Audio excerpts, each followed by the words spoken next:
Welcome to BWI Live. It is first day back from Memorial Day weekend. Hello. It's not breaking news. This is the live show. This is what happens. This is what happens when I take a day off. I'm a creature of habit, so you get into the flow, and then when you get out of the flow, like it's a rocky thing. So we've got no place to go but up from here. And if you're not watching this and you're listening on the podcast, you have no idea what I'm talking about. So who cares? Welcome to the show. Nate Bauer, Sean Fitz here to talk about Penn State football. Nate wrote an interesting article this weekend over at bluewhiteillustrated.com talking about the facts and fiction of the narratives this offseason, mainly from the national media, I want to say, discussing Penn State football's chances for 2025, being one of, if not the top team heading into the season, as a preseason number one, number two, all those things. We're going to dive into the facts and fiction behind that he discussed. I thought it was a really comprehensive and close-up view of what everyone's filtering out to, the national perspective versus what we see here. And of course, it was a holiday weekend, but Fitz was still on the clock. He went to New Jersey to see the Under Armour camp with a ton of Penn State offensive and defensive line prospects, especially, and of course, other players, including a quarterback prospect for 2027. Not 28 yet, just 27. So all that coming up on the show today. But of course, the most important thing is to find out how these guys are doing. So Fitz, how was the weekend outside of working, going to New Jersey and having a lovely time? Did you get some time off? Did you get some time down? Yeah, I got some time with the family. Went over to Boalsburg yesterday for the Memorial Day festivities and took a stroll downtown, which is always fun. But it's it was good little weekend. Got a lot accomplished and got more to do. Which I see you've already noticed that my mic is off. Should be good now. But no, it was a good weekend. Thank you for asking. That's all I got. Nate, what about you? Where was your effort and time spent this weekend on relaxation? Dude, it was all like the height of my dad logistics kicked into full force, right? So all of us, some friends of mine hosted in upstate New York, which meant, I don't know if you've been to, and when I say upstate, I mean a little bit south of Albany. There, like, grocery stores aren't plentiful, so it becomes easier for me to do all of the shopping for the weekend. So I did a big grocery shopping trip. That required me getting coolers from a neighbor. Drove 5 hours on Thursday night because I didn't want to drive Friday morning. And then also it rained all weekend and really wasn't, I mean, it was fun to see my friends, but would have been better if it was not miserable the entire weekend. I love the, oh man, have you ever been to a place where there aren't a lot of grocery stores and you have to drive places? That is where this beard was formed. That's where the flannel came from. Is areas like that. So what you're talking about is just, you go to the grocery store every 2 weeks because going every week would just take way too much time. Well, and they're just not good. I mean, respectfully to the IGA in Hillsdale, New York, but it's not great. The meat selection at Wegmans. How are they not Wegmans, right? Like, isn't that the birthplace of Wegmans? A little east of the birthplace. I believe the birthplace is Rochester. Rochester. That's upstate New York. Like, we're talking about basically, if we're talking about a place where there's more trees than people, you got to kind of lump everything into a general geographic location. We're not doing the hyper specific. Well, I'm from Downingtown or I'm from Harrisburg. It's like everything is just upstate New York.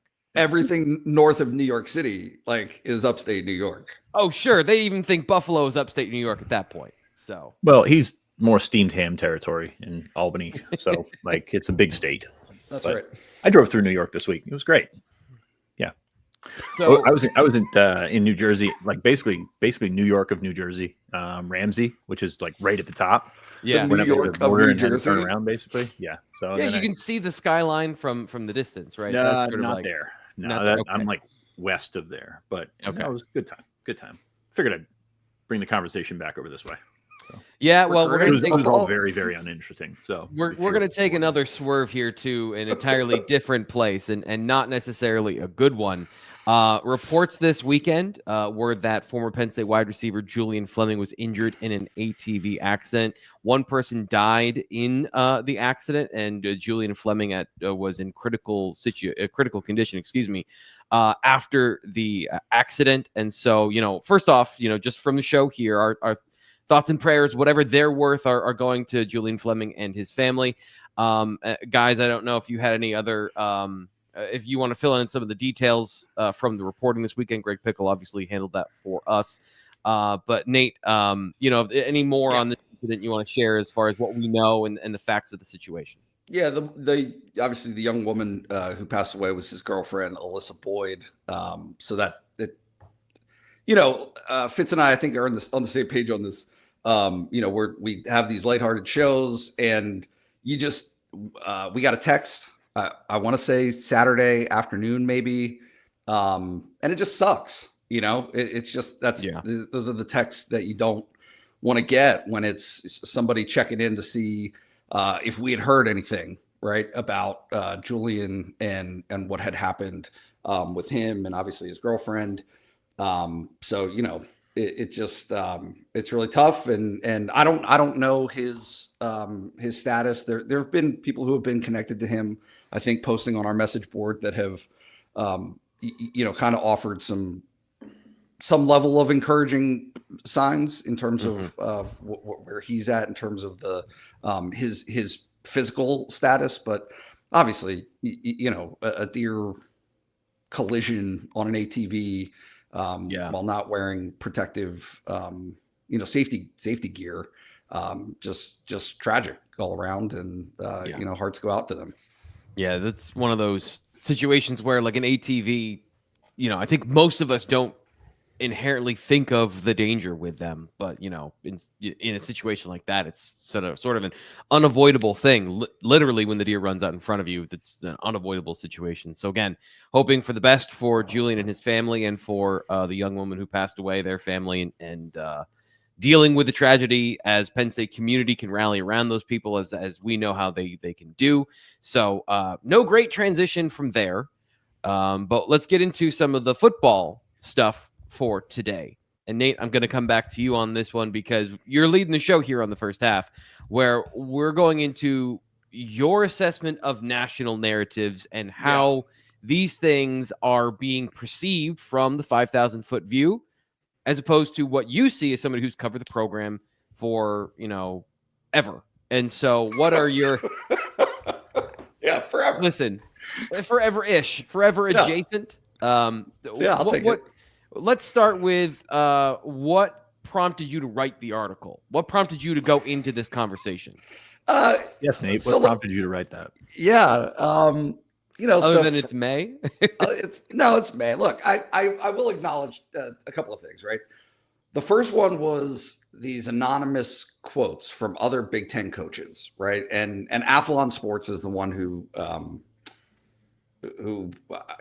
I used in this case, right? They were the ones that had these anonymous quotes. And then the second one was just they're the latest to kind of weigh in on where Penn State ranks. They have Penn State number 2 in their post-spring poll, right? I mean, maybe some of these things will change once you get to July and those polls come out. But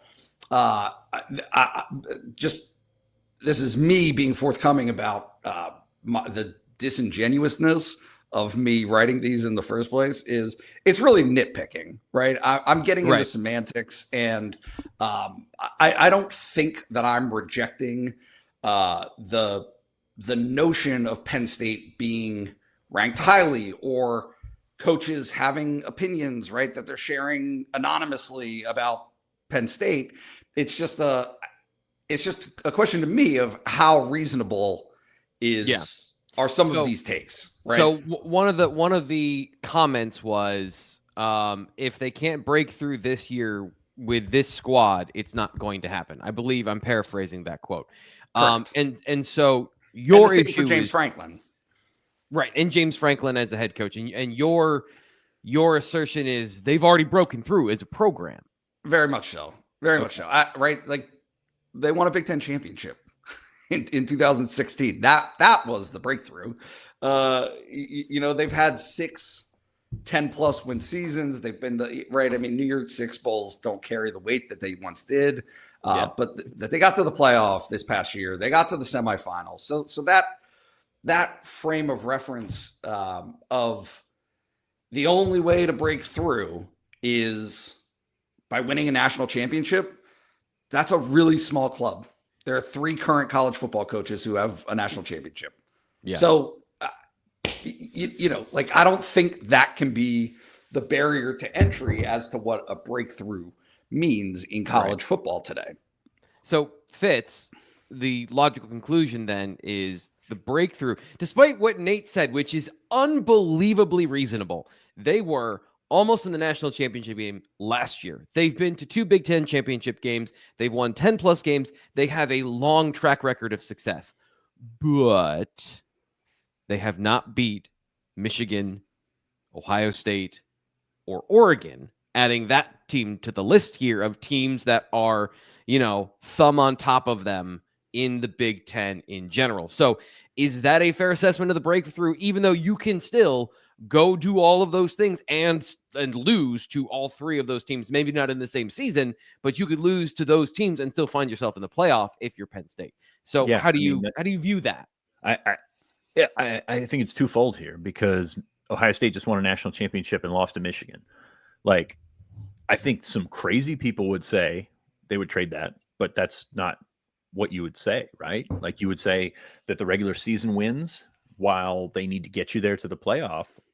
Like, whoever you play in the playoff, that's who you got to beat. Like, that's kind of where I'm at with that. So yes, there's credence to, you have to win those big games. You have to win those big typically big games that you come across. The Ohio State and the Oregon, obviously on the schedule this season, but you don't have to win those and you can win a national championship. Now, I'm not saying that that's probable. Like, that's probably a bit of a farce, but it's bigger than that, right? It's bigger than those 2 weekends in the fall anymore. It's January now. That's the one that matters. I mean, you talk about the Eagles winning the Super Bowl, and that's fantastic because they win the games when they had to win them in January. Like, they lost 6 games last year in the regular season. Like, that's kind of where we're at. Where everything. I don't care how many times the Bills have beaten the Chiefs in the regular season. They haven't done it in the playoff, and that's what matters. And the playoff now matters in this sport. So, I guess, Nate, did you want to pick up on that? And bringing the expectations with regular season wins is kind of archaic now, right? I mean, a couple of years ago, but that's kind of where I'm at with that. The counterpoint that has to be made clear is they can't, right? This big game conversation and all those things. And I'm on the record here. You understand how the reasons why I reject it. However, they're going to have to beat a top 5 team in the playoff to win a national championship. If they want to win a national championship, you can't get there, right? Even this past season, Penn State had, I think we can all agree, as favorable of a draw as they could have asked for, and would have needed to beat Notre Dame, a top 5 team, and Ohio State, the best team, right? And obviously, what did Ohio State end in the seeding? 8th, maybe? When they were seeded for the playoff, they were 8th. They were 8th, But you're going to you cannot get through the playoff without beating really good teams. Yeah. And so I do think that there is an element of that if that's what breaking through means of beating one of the 5 best teams in the country, then sure, I think that's legitimate. But I just reject the notion that, considering where Penn State was when James Franklin became the head coach of Penn State versus where it is now, the very idea of a breakthrough, I don't. It already happened. That was a long time ago, and now it's simply about getting the rest of the way over the hump. But what those arguments are saying is perfection or bust, basically. And I hate or bust because it's stupid, but perfection is the expectation. Whereas nobody was perfect last year. The team that national championship was not perfect last year, and they got through and they won the games they had to. And you're walking that line between be perfect all the time or fire this guy, which is where some people are, which was where Ohio State was, right? That's where Ryan Day was. Yeah, right. But it's gonna move away from that. Like culturally, I think that's happening already. It's already moved. Like it's already happened.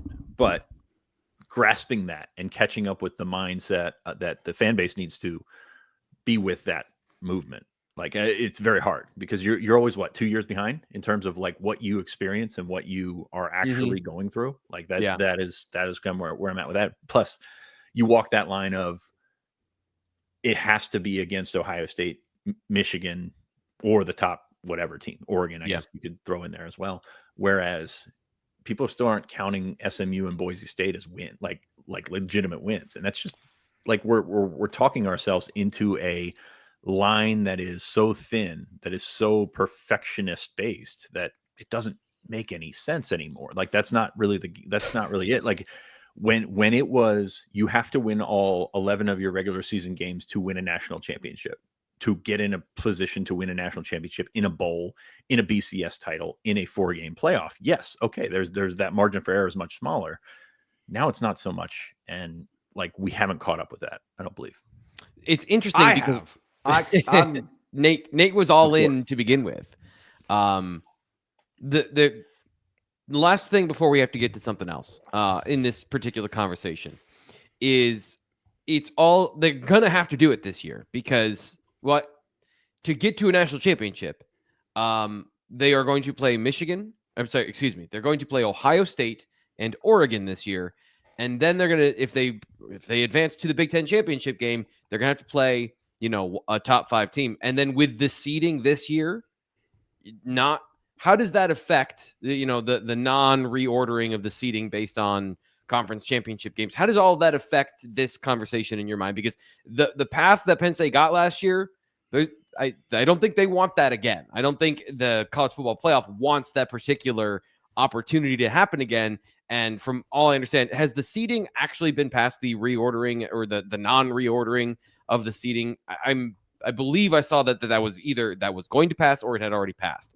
So my point being here, I don't think you're going to get an opportunity where you don't beat a top 5 team to then get to that particular part of the schedule where we're having this conversation again of you can call it a hollow playoff run for Penn State or whatever. It's going to be different in 2026 in January and February than it was last year.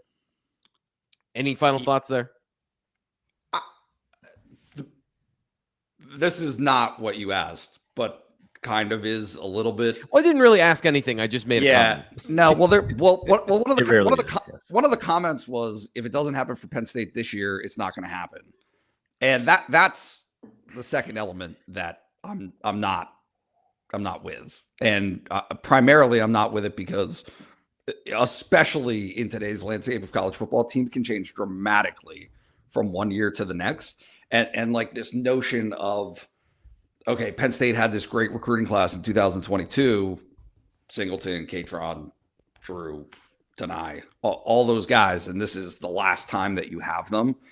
Penn State has good younger players too. And they're a development program anyway, right? As a developmental program. Yeah. Even going back, this is kind of the fabric of the program, right? Going back to Joe was compete every couple of years. Like it was not what we see. And I guess you could make arguments whether Ohio State has competed for years at the national level, but like the Alabama run, the Ohio State run, like the runs of these great teams up at the top. And I think you can poke holes in all those, but like Penn State's fabric is not that. Like Penn State's fabric is kind of like peak, comeback, peak, comeback, peak, comeback. And to, I think James Franklin's credit, the comebacks are now 10-win seasons, right? The comebacks are not 8-win rebuilding type years. You've kind of bridged it's a lower span on that bridge right now. And does that change? Does it change with Pat Kraft and with the more vigorous investment they have now in that particular competing every year? Does that change the meter for you guys? the results are the results, right? I mean, that's kind of why we're having this conversation. Is the expectations are high for a reason, because it's a really good football team and the program has positioned itself to be there, and it is one of those supposedly peak years, especially on paper. So like, doesn't really change all that much, and that's kind of the bitch of it, right? Is that a 10-win season is a down season, or a 9-win season is a down season? Like that's rough, because we've seen. I mean, we saw Florida State go from 12 wins, whatever, 12 wins to 2 wins. Like, those drastic outliers are not what they've done even in their down years. And I think COVID, you just kind of push off to the side, which we have for a couple of years. So that's kind of where I'm at with that. Is like, it's been sustainable success for a while, but one season is a competition for a national championship, whereas the other seasons, the 9-win seasons, you're talking Capital One Bowl, whatever that level is now. Yeah. I guess the question then being, after 2025, after this coming season, and you have all these veterans departing, Penn State was very aggressive this year in the portal to try and plug some holes, especially in the spring portal, of what they perceived as their holes on the roster after assessing the team. Now, I'm not saying that that's going to be the case going in year after year after year, but if you have a more financially driven of filling select holes, not outright buying a team in the portal, not trying to do that particular style, development plus, does that just get you 10 wins now? Is that just the floor of that's where you're going to be with that particular model? Or does that set the table for continuing to be a part of the national championship conversation year in and year out, because you can fix some of the issues that may have prevented you from competing in the past. And I think that's where, if you have this conversation of, is Penn State taking the next step to be more like those yearly competitive teams, I feel like they're trying to bridge that gap at least a little bit with some of the conversation that they've had about investment in the program and being aggressive, and that whole conversation. We have to take a brief pause in this conversation because we have to talk about some beer. We have to talk about our favorite place to be when it's not here on the live show talking to you, and that is Anti-Fragile, which I don't know if any of you got a chance to go down this weekend to Anti-Fragile. I was not able to myself, but I am waiting for the day where I can get back downtown and have a nice hard kombucha at Anti-Fragile. Nate, tell us more about what they do and who they are. Anti-Fragile Beer Brewing is the best beer. It's in State College. It's downtown. It's on Calder Way. People might be tired of me saying it, but they're great. It's a great place to be. John's, the cheesesteak shop out front, has the best cheesesteak in State College. And then when you pair it with a rotating menu of craft beers, of which there are a different variety. It's actually funny. I was going to ask my friends. I don't think they do growlers. You can't fill a growler there, but I know some people there, right? So I was thinking maybe there was a chance that I could bend the rules just for me. And I sent the beer menu to a friend, and I had 1, 2, 3, 4, and 5 on the menu as beers that I would love to have. And his selections were 6, 7, 8, and 9. Like, we liked the exact opposite styles of beers that would suit our palates. But the point being, there's something for everyone, right? At Anti-Fragile, and the beers that they are coming up with and making, and again, are constantly changing. On top of that, and worth mentioning to friends all over, the spectrum of alcohol consumption and or not alcohol consumption, they also make great mocktails and have like everything else, right? It's a full bar. So you can get cocktails there. They have craft cocktails. They have craft mocktails. You name it. It's great. It's a place to be. Check them out. And if you do go downtown and say hi to them at Anti-Fragile, let them know you came from the BWI live show, because we always appreciate when you go and support our sponsors, and let them know you're coming from us, because that, we don't have a QR code. We just word of mouth. We have mouths that have the beer and enjoy it and then tell you about it. And so it helps that if you then go and enjoy it. Fitz, it was a good transition Don't eye roll at me. That was a good transition. And now we're going to transition back to talking about Nate's article and some of the conversation around Penn State this offseason. Let's skip ahead to the defensive assessment. Can I say one more thing about Anti-Fragile? If we're lucky. Yeah. It would stink if we didn't like the beer there. Right. Like, how awful would that be if they were an advertising partner and we were just, oh man, like this stuff sucks. God. No, it's like it's really good. So it's super easy to say nice things about them. Anyway, go ahead. Defense. Yeah, it's great. Sure. Yeah. This is the part that I think is very interesting, and I use the word interesting too much, but I find this to be the kind of the fulcrum of the conversation. Jim Knowles, they'll be better because he's the defensive coordinator. That was an assessment from what you were pulling from, that it's kind of either a given or an assumed that this defense will be better this year with Jim Knowles. How did you view that particular conversation around the Penn State defense and their aspirations for a comparable or better year in 2025? I think it is ignoring, and again, like, this is me, right? And people don't have to share this opinion, but I think players win games. I think players make plays. I think that's really kind of a core foundational component of success in football. Coordinators are important. Like, nobody would deny that. But to me, there is a glossing over of Kobe King not playing football at Penn State this season and the ramifications of that in the personnel that Penn State has right at that second level. There's a glossing over of Abdul Carter not playing football at Penn State this season, right? Not only is Abdul Carter really good at playing football, his impact is so wide-reaching on every other facet of what the defense can do. And so I think that there are ramifications, maybe not just the immediate ones, but ones down the line that will have an impact beyond what you can reasonably expect Jim Knowles' influence to be.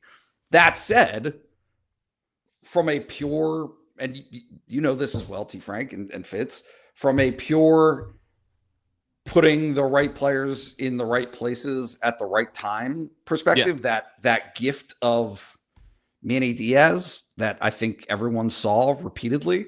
Yeah, I think I would say the sentiment internally is that there's a little bit more of that expected than Penn State had last season with Tom Allen.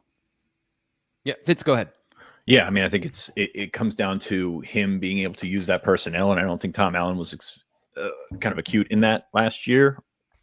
Kobe King gets matched up with a receiver on the outside. I think you're going to see less of that. Like that, those are the types of things that you're looking at with Jim Knowles, and I think that that's promising just based on people that we've talked to in the building. I mean, there's just such a different aura around all of that. When you bring a guy in from a situation like that, you never know how it's going to click. And I think Manny clicked really well. He was awesome. Like he changed everything so visibly of what we could see out there. And then Allen comes in and he's coming from a situation where he hasn't called plays in a long time. And is it his defense? Is it Manny's defense? Is it the hybrid of both of them? The bastardization of both of them? I don't know. But there were times last year when it was just like, you specifically, T. Frank, are like pulling, I guess, your beard hair out. Chest hair. Let's chest go hair. chest Okay. hair. Yeah. Because of like, Ouch. Why is this guy in this situation? Why is this guy in this position? And there's really no explanation for it. And I think that is something that you can get away from. Like I said, Jim Knowles brings a little bit different aura with him. And I think people have picked up on that. Now, I will say, I think last year's defense, more talented, more depth ready to play. And the defense the year before that as well. I think they've taken a step back, but there's a little bit of a trade-off there that I think is going to be positive for Penn State, and they have an opportunity to ramp up to that first Oregon game, to that first big game against Oregon, 3-4 weeks into the season. So I think that's certainly a positive for them. even if they have to deal with the depth issues that I still think are lingering out there. We're going to get to more of those conversations later with better or worse, especially on the defensive front seven, which we're going to get into depth when we talk about that to end the show. Of course, if you have any questions, you can drop them in the chat. We don't have an official mailbag this week, but we're always talking to you in here in the chat. And if you want to read, by the way, if you want to read the full article, you want to read what Nate had to say, go to bluewhiteillustrated.com. You can subscribe and you can get our premium content and you can read it. Of course, that includes recruiting, big recruiting weekend coming up. We're going to be talking to Fitz about that in just a couple seconds with with the Fitz's recruiting update here on the Blue White Illustrated YouTube channel. And your friendly reminder, I'm just doing all this right now all at once. Subscribe here to the channel, like the video, and of course, interact with us here on the show. If you've got a thought here, better or worse, we're going to get to that here in a second, but our question of the day is going to deal with that, so we'll get to that in just 1 minute. I have a quick tangent that is absolutely there's nowhere to put it, but it's just something I was thinking about writing about the Penn State defensive line and the defensive end position, which we're going to get to here in a second, but it ties into what you guys are talking about. In a way, Abdul Carter, I feel like, saved Tom Allen's whole deal last year. And here's the thing. At the same time, we all knew Abdul Carter was a great player, but putting him at defensive end was kind of found money, where it was not predetermined that he was going to be great at that position. The first month of the year, he had, I think, 2 sacks and 3 pressures total. And Penn State fans were all complaining in the message board and the live threads. I remember, you guys remember, everyone saying, where's the pressure? Where's Abdul Carter? He's moved to defensive end. What if we moved him back to linebacker? Was, at least for 6 weeks of the 2024 season, the drumbeat from people talking about the Penn State defensive line. Then you fast forward to the Ohio State game, and suddenly it flips, and he becomes, just week after week, better and better at the position. So I guess it's an ill-formed thought here, because I'm trying to take that lesson of, we weren't really sure where the speed rusher was going to come from last year until Abdul Carter moved to defensive end. And even then, watch him in the blue-white game, he wasn't really sure how to rush against tackles. I'm wondering if there's some sort of thing, and we're going to get to this in a minute. This is just basically a preview now of better or worse for defensive ends. Can they replicate that? Maybe not with Abdul Carter to a top 5 pick, but they've found a way to find defensive ends to get to the quarterback. Remember, Chop Robinson came in 2022 and suddenly was really good. Nick Tarburton was the starter. Chop Robinson was the guy. I'm wondering out loud when we talk about some of these things, is there a lesson to learn from Abdul Carter on the other end of Penn State finds a way to get some pressure on the quarterback, and Jim Knowles can I don't want to say scheme it up, but maybe they have somebody who's ready to do all of those things. Now we are ready to transition into a talk about recruiting and the next wave, maybe, of elite defensive linemen and offensive linemen in Fitz's recruiting update.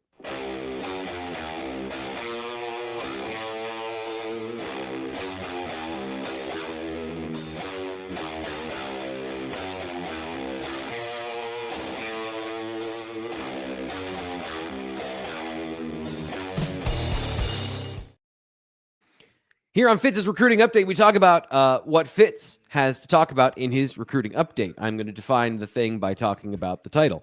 So you, as we mentioned, went to New Jersey to check out Under Armour camp in New Jersey. And of course, we have more recruiting news just generally coming up for this week. So that's what we're covering here in your recruiting update as far as I'm concerned. Or no, I know. Of course, it's yours. You can take us wherever you want, but where do you want to start? Do you want to start in New Jersey? Do you want to start with what's coming up? We'll start in New Jersey. Why not? That's where my weekend was, or my Saturday was spent. Good time in Ramsey, New Jersey, at Ramsey High School, not at Don Bosco, but got a chance to see some of the region's top players. 4 Penn State commits were on hand.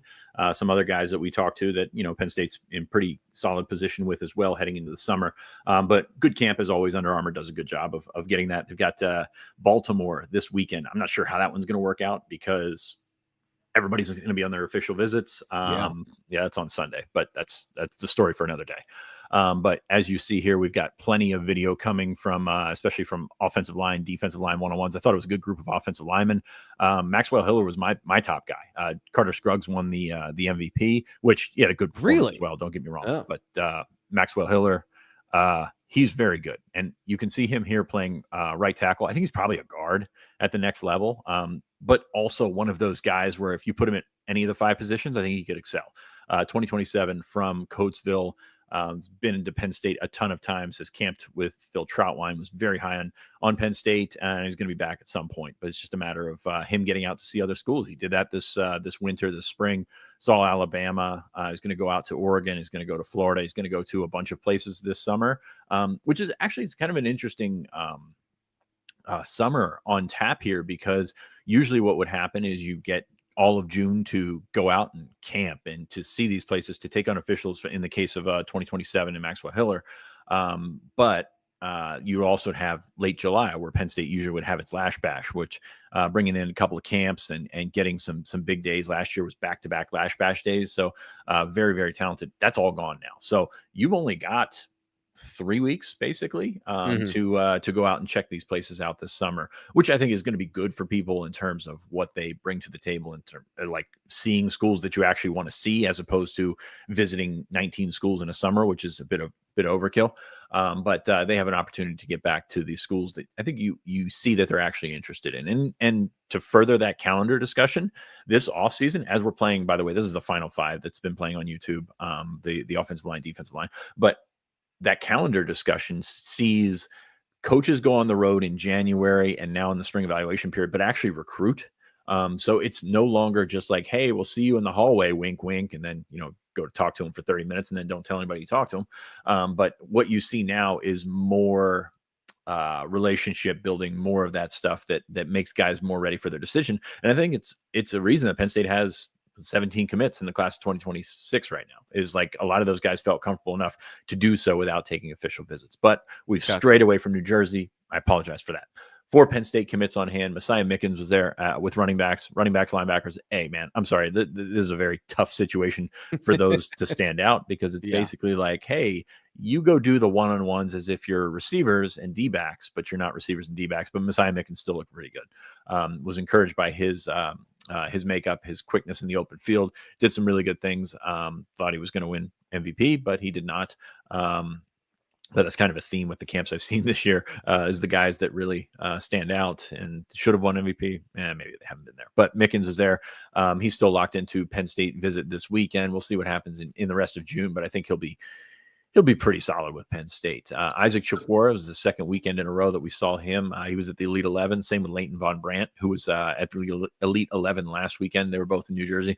Good, solid performances there. It was my first time seeing Chikwara sort of, as he pops up on the screen against Leighton Von Brandt, in person at length. Last week when he was at Elite 11, he wasn't on the roster. We weren't looking for him. I also showed up as they were wrapping up. So good weekend for both of those guys. Good reps right there for Chikwara and Von Brandt. And it was a good time watching those Delaware guys shine. I think Penn State has found something in Delaware in those two guys, in addition to Jasir Rogers, who's there. And then Roseby Lubintis came. He was a little bit late. Got up there, worked out at tackle and guard. Had a bit of a rough go of it. Had a couple of good reps, like the one you just saw right there. I think it was a good opportunity for him to sort of see this come together. It was tough at times because he's not used to this situation. He's fairly young in terms of playing football, fairly raw. But he's a big body. He's got some feet that can move. It's just a matter of connecting the brain to the feet and everything like. You see Stanley Montgomery from Archbishop Ryan and Philly got by him pretty easily right there. YD Collier, who you see on the screen right now if you're on YouTube, the defensive line MVP, thought he had a great day. He's a Rutgers commit, was a Penn State target. I still think he's a Penn State target, even though there's a ton of names on that edge board, so it could go any which way. That's probably more of a later in the cycle kind of conversation there. So good weekend with the O-line. D-line there. Quarterback Peter Bork, class of 2027. From New England, he was really good. He's Penn State's top target on the quarterback board in the next cycle. Was very impressed with him throwing the football. Receiver group was just okay. A bunch of drops for him, but Yeah. the part. It was funny because I was going through the videos that I sent to T Frank to piece together, and there's a lot of incompletions, not necessarily bad throws, but a lot of incompletions. Yeah. See how Couple for the highlight reel that you put out on social media, but then, a couple where the receiver gets totally chucked by the DB and isn't anywhere near where he's supposed to be on the pass. So it makes the quarterback look like he's not throwing to the right spot, even though if you're paying attention, the quarterback did his job. Like, don't know the receiver very well, right? So there's that part. It's just basically, hey, go draw up a Coke cap, and you go run the route there in the backyard. No, it was funny because I was standing up there filming, and every throw was like the coach was like, "Good ball, Pete," and it could have not been near him, but it was where the ball was supposed to be. So encouraged by that. He's going to get out and see a bunch of schools this summer, and I'm really curious to see what that final schedule ends up being. But Penn State's going to be on that list. I think Penn State, if not the top school, one of the top schools on Peter Bork's list, and he would be a pretty good fit. Reminded me a lot of Ethan Grunkmeyer, to be honest with you, with his ability to sort of cut loose and be accurate at the same time. He's an athletic guy. He's a lacrosse player. He's dealing with bum ankle right now, but you could see the athleticism come through. I thought he was the top quarterback there. Keegan Croucher, also from New England, class of 2027, won the MVP, but I thought Bork was had the best day. Yeah, just to follow up on something you said about Messiah Mickens, one of the feature stories right now, BlueWhiteIllustrated.com, from Chad Simmons, where he got some quotes from the guys that were at that Under Armour, New Jersey camp. I'll just read you one brief one. But again, if you want to subscribe, BlueWhiteIllustrated.com, read the whole thing. Just $1 for the first week, and then you can decide if you want to join us for a full year. But I'm going to give you this quote here that Chad Simmons got from Messiah Mickens. The culture under him is different. Every player wants to play under him. You don't see many guys at Penn State going into the transfer portal. It's a different place to be. He also said it's a place on the rise. I'm trying to find the exact quote. The program is on its way to a national championship. It's pretty good. Like, I know there's been Messiah Mickens has, had interest from Notre Dame, obviously, with Jaywan Sider and all those things. Hard to see him deciding to go somewhere else when he's talking about the team's on its way to a national championship. Again, if you want to read more of those quotes, Rosalie Bentis, Chikora, all those players, Leighton Von Brandt, had something to say about Penn State there from Chad Simmons. So you can check that out. That's our article right now as we're talking over at BlueWhiteIllustrated.com in the top spot. We've got anything else from Under Armour? I mean, as far as other players that stood out to you, were there underclassmen? We talked a lot about the Penn State commits. Some of the guys that I thought looked pretty good. There was Jackson Vaughn, 2028 defensive end. I know we've had an eye on him since he was at camp last year at Penn State as a guy who stood out as I think an eighth grader at that point. How did you feel he did? And were there any other underclassmen that you thought performed well and stood out? Yeah, there were a bunch of underclassmen. It's in my recap, which I posted on Saturday. Definitely check that out on the site. I don't have it open in front of me, but it was a good camp for underclassmen. A lot of these 2026s or current cycle guys kind of fading out from that camp scene. So it was a good bit of underclass guys, and definitely check out the recap because I can't name them all right now, and I don't want to leave anybody out. That's all right. I was watching on the video this morning, so it was all fresh in my head, which is the reason I had Jackson Vaughn's name at the tip of my tongue, as opposed to you who did it and then I went fishing for the weekend.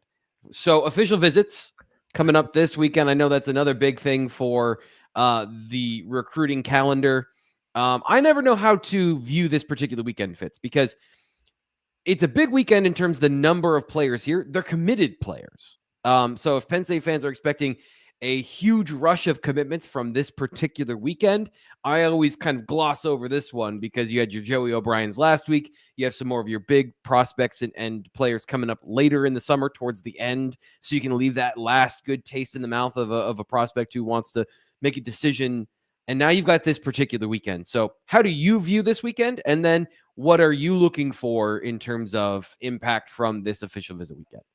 Yeah, I mean, you look at what Penn State likes to do, and they've kind of played around with this the last couple of cycles to figure out when the best weekend is to bring in all those guys and when the best weekend is to bring in the guys that your uncommitted targets. And they've moved this one up. So this used to be, I think, the third weekend that they would host all the commitments and things like that. Now they've moved it up, and it's kind of the second weekend, but it's also kind of the first weekend because you had the Memorial Day dead period.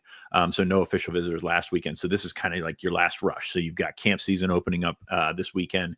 You've got just June in general. Like I know it's May 31st and May 30th weekend, but it's June in general. So you wanted to bring those guys in because you can bring them back, not bring them back themselves, but bring them back the last weekend of June and you get an unofficial out of it there. So now you're setting yourself up to get all these guys together.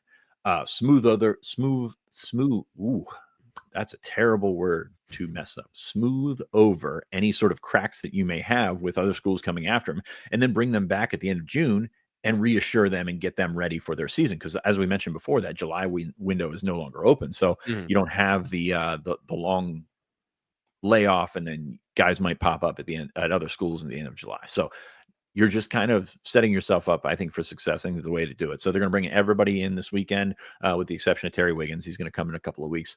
And then there's only a handful of uncommitted guys that are going to be in this weekend. And it's more about fitting the schedule for those guys than anything.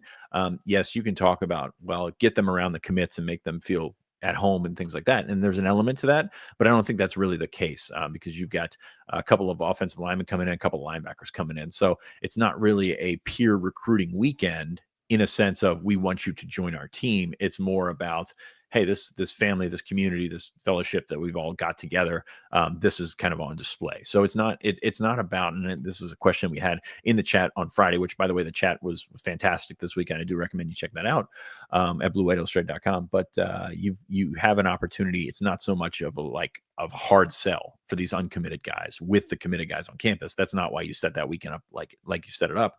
It's more about just getting everyone together, making everyone feel sort of at home, and then coming back around in June, at the end of June, and going with that. Yeah, it's a show, not a tell, for guys that are uncommitted there to show what, all of it looks like with all those committed players being a part of the program. We'll talk, as Fitz said, more about this on Thursday on the live show when we preview the official visit weekend, and of course all the other news and notes that happened between now and then, with Ryan Snyder, our recruiting reporter, joining us as well. But of course, if you're watching this, like the video. Always appreciate your help and support here on the Blue White Illustrated YouTube channel. Just a friendly reminder, subscribe. Super easy. It's free. If you want to be a Penn State football fan and show your support for the Nittany Lions, one of the ways is to interact with all the things going on in the offseason and to stay up to date. We've got you covered here with Blue White Illustrated. Let's get to our final segment of the day, which is better or worse. We're going to bring back in Nate Bauer to discuss better or worse. And we had that conversation at the beginning of the show about the Penn State defense and some of those big picture topics of it's just going to be better with Jim Knowles as the defensive coordinator. But as these guys pointed out, the talent matters. And this is a little bit of both. I have no criteria for better or worse. These guys get to, it's adjacent to our vibe checks, but I think there's a little bit more of their analysis baked into there. Doesn't matter scheme, doesn't matter talent, however you want to view these things. We're going to go through the front seven to end the show and maybe answer some of those questions about whether or not we think that this team has, the horsepower to be as good, if not better than they were in 2024. So let's start at defensive end. And I'm going to phrase this better or worse, then I'm going to ask you a follow-up question about Mr. Dennis-Sutton, who you see on the screen. Nate, welcome back to the show. Defensive end, better or worse?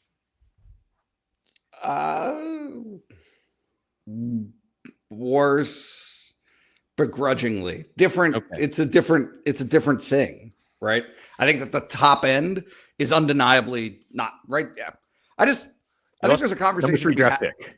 You lost the number 3. Just say it. You lost the number 3 draft pick. Yeah. And I think that number 3 draft picks that aren't quarterback, because I think quarterback drafting at the top is just bad usually. But usually, like for non-quarterbacks that are picked in the top 5, usually you're a freak, and Abdul Carter was. And so when you don't have that on that position, you can't help but drop a little bit.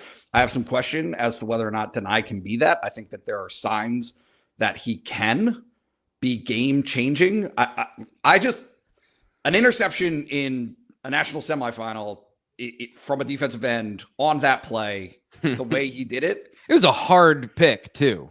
That's hard to do. Yeah. And so if this is the easy way out, and this is me oversimplifying, but my biggest questions about this season are whether or not Nick Singleton can do that consistently, and whether or not Denai and Zane, and to a lesser extent, Drew Aller can, like, because for me, Drew can't do it on his own. He needs help to do that, and Nick does too. Obviously, you need offensive line, but it's just what is the percentage of freak plays from their freak players, and can those guys who have who are really, really good football players already, can they elevate that last step into uncommon territory? And so, Nate, you nailed it.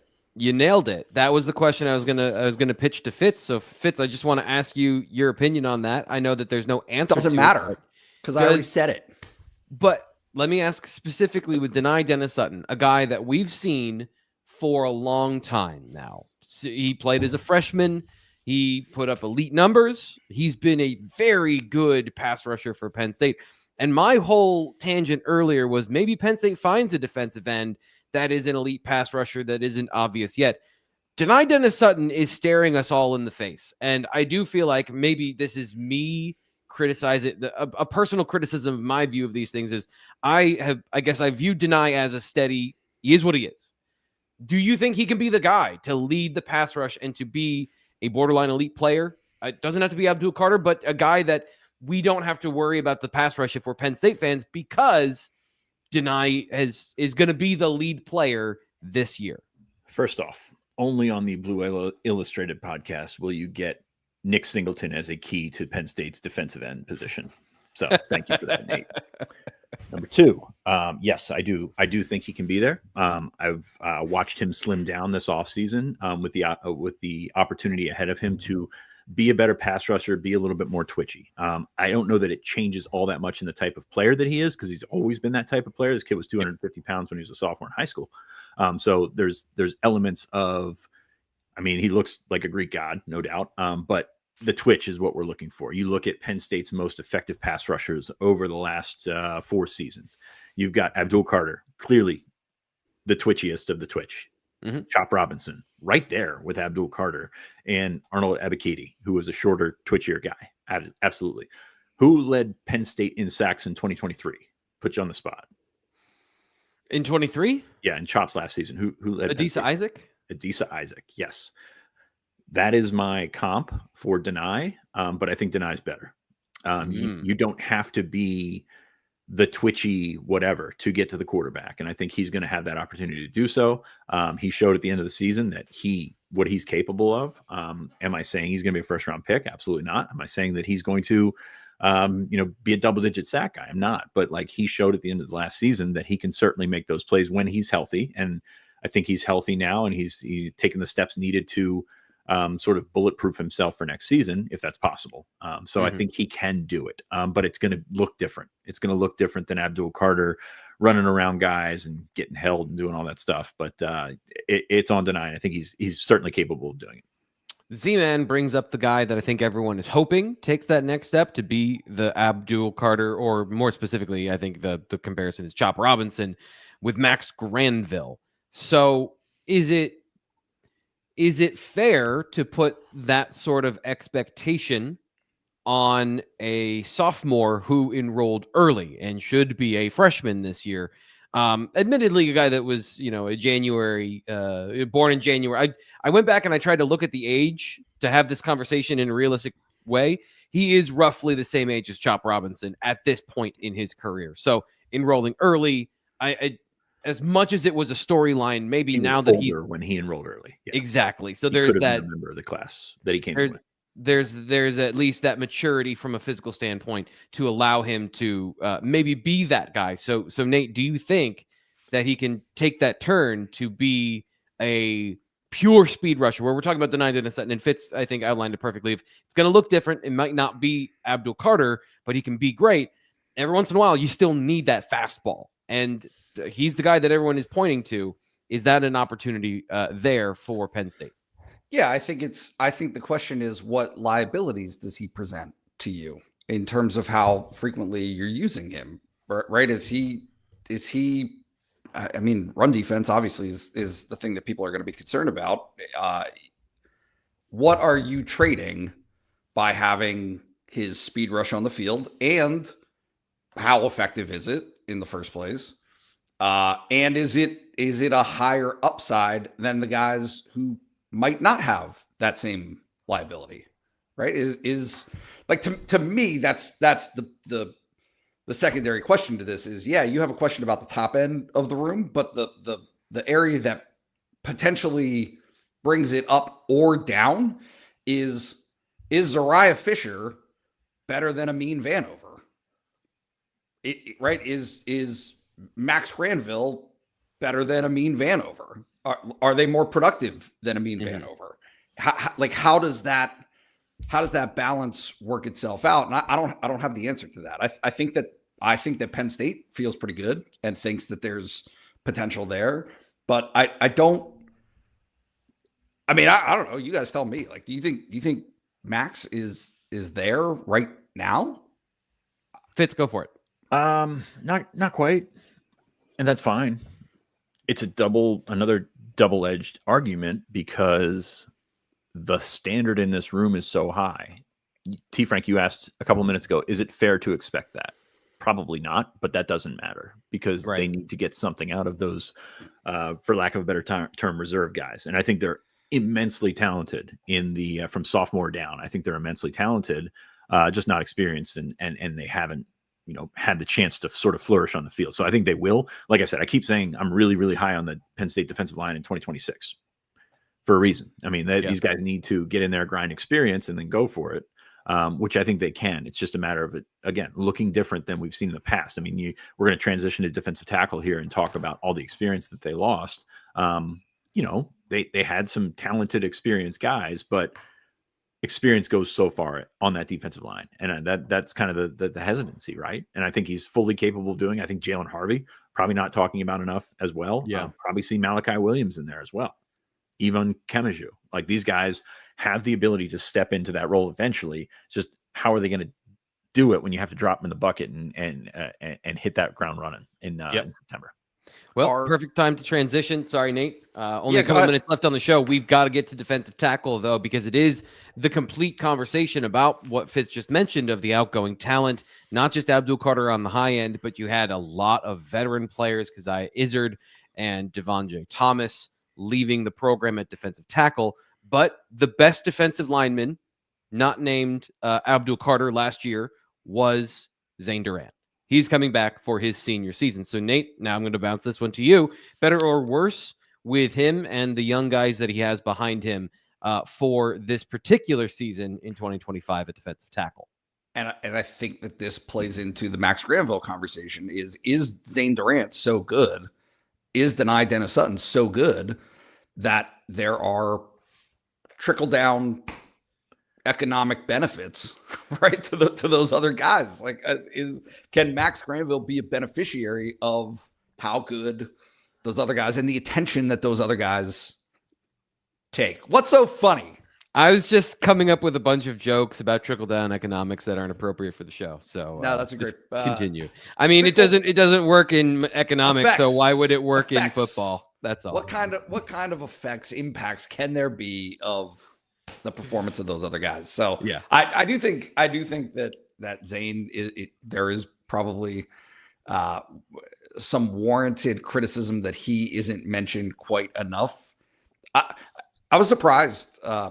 Honestly, PFF had him in the top 50 NFL prospects for next class. Yeah, his advanced analytics are great. That's the thing. So the counting stats aren't great, but because he didn't have many sacks. The sacks, yes. Yeah. The stats for defensive tackles. I mean, it's so misleading because you look at what they put up last year and, nothing jumps off the page. But at the same time, we knew that they were pretty good. So, yep, I agree. Yeah. So a sticking point I have is I do think Zane Durant can take that step maybe to an elite player. There are things about his game that concern me. They have concerned me this whole time, and he's gotten better throughout them anyway. And again, to point out some of the advanced analytics, his disruptive rate last year was excellent in the run game, especially. So I think people see him as this undersized guy that isn't good against the run. He's actually way better against double teams than people give him credit for. He was probably as good as Devontae Thomas last year, maybe better in a lot of situations against double teams. And when you leave him one-on-one, That's just a dumb thing to do. It's as a pass rusher that I worry sometimes of that elite. And to Brad's point, why Zane not talked about as much, sacks, and generally, if you like quarterback hits, just those emotional impact on the game sort of situations. I think there are some things in his game that maybe prevent him from being elite at that, but also he can overcome those and be that this year. But behind him, Xavier Gilliam looked great. And then I still don't know. Injuries to Alonzo Ford have me personally concerned that his impact, even when he comes back, might not be what you saw last year. So Fitz, what did you see this spring from those young guys? Do you think the depth can get there in time? Kind of the same conversation as we just had with the defensive ends. Do you think that depth can kind of filter in and find enough to fill around Durant? I don't know. And that's kind of why I have them as worse. You look at the guys that are there, and again, Liam Andrews, ton of potential. Owen Wafel looked pretty good this spring. Ty Blanding, I think, is probably a guy that you look at and you say he's got some potential. If he's more consistent, he's got some potential. So like all of that, still all potential. I'm a little bit higher on Alonzo Ford coming back and just being a guy because I don't think they ask him to do too much. It's not a situation where this is the pass rusher that is going to lose his fastball because he doesn't have the leg strength or whatever. So I think he's got an opportunity to put up similar numbers than he did last year, which I was encouraged by what we saw last year. So, but yeah, I mean, I think you just look at the depth and sort of cultivating that and realizing that Penn State was fantastic. Their situation last year, 5 defensive tackles ready to go. Ford played more than we thought he would. And then all of a sudden you get to November and you got 3 defensive tackles. It's a long season at a position where guys get bumped up pretty frequently. So I think that is the thing that you look at is how quickly can you sharpen the edges of guys like Liam Andrews, Owen Wafel, and I guess Blanding as well. So it's tough to look at and say, man, is this, it's kind of like a bullpen, right? You got to keep those arms healthy. You got to keep those guys fresh, and it just doesn't happen. It's a long season. So that's where I'm at with that. I just think that there's too much against it right now, even though the top, Zane Durant, is going to be better. And I feel confident in saying that. That's what we got here for the show. This in the chat. Eggman, he's a regular here on the show. He's here all the time. He's in the chat. He responds to the videos at Blue White Illustrated here on the Blue White Illustrated YouTube channel. So my question for you, our question of the day as we're getting out of here, is pretty simple. Is the Penn State defense going to be better or worse than last season? So let us know in the comment of the video, or you got a couple seconds here as I get through the outro. He wants to know about Liam Andrews. Liam, anything? And Eggman, this is why you subscribe to the site. Because, yes, we've provided plenty of updates about Liam Andrews of BlueWhiteIllustrated.com. Fitz wrote about him. I wrote about what I saw of him in the blue-white game. We haven't had a chance to get to all of those things here on the show because we're out of time. It's an hour and 2 minutes, and we got to go. But, yes, we've talked about that. So subscribe to BlueWhiteIllustrated.com to get all the information so you get the full download of your Penn State football fix and obsession. Eggman, if you haven't subscribed yet, I mean, come on, buddy. Come on. You've been here forever. This is the next obvious step for you. So you can be like him, and you can get to BlueWhiteIllustrated.com and check all that great stuff out. I'm Thomas Ryan Carr for Sean Fitz and Nate Bauer. We'll be back next week. These guys will be back next week. Tomorrow, we're back with Keystone players. It's kind of a similar conversation, but a little bit different. Who are the most important, most irreplaceable players on offense and defense? Greg Pickle and I are going to be talking about that. And, of course, you got more great stuff from these guys on the site. We'll talk to you then.